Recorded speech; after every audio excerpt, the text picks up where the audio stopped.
Hey, I'm Jeremy and I'm your troubleshooter today. Amy from Red Mountain asks, hey troubleshooter, I started my streaming career on OBS. I have a dedicated streaming laptop, nice. I want to bring in guest callers and add some videos, so I started using vMix to try some new things, but the transition has not been smooth as the recordings and streams show a lot of stuttering. What should I do? Well, Amy, if that is your real name, my guess is that you're just throwing too much at your computer now that you have vMix and you're trying a bunch of new things. And I barely needed to recreate this because I know what you're experiencing. I too have pushed a laptop too hard. Here is a vMix session that's overloaded, and we went overboard to prove the point. There are a few things to look at to identify the problem. First, make sure your FPS counter is stable. Second, the render time metric should always stay below a second divided by your frame rate. For example, if I'm at 30 FPS, this should be under 33 milliseconds.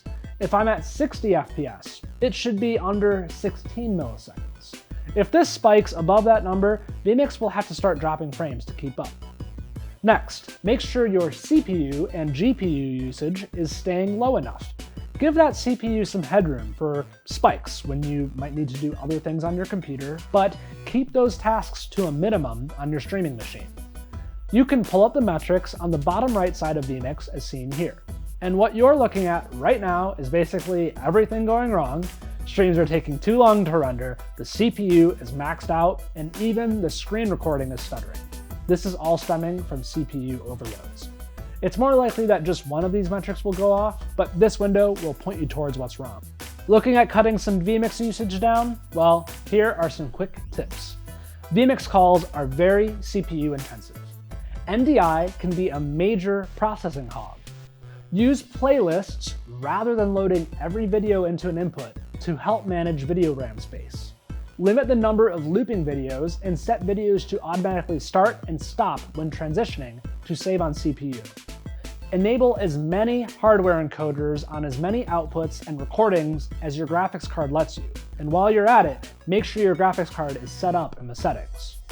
Use a service like VVCR or Stream.io instead of running multiple streams from vMix. And finally, but not exhaustively, use external recording and stream encoding when possible. Amy, I hope this helped. Do you have any recording or streaming problems you want us to troubleshoot? Tweet us or comment below. We'll recreate the problem and show you how to fix it. See you then.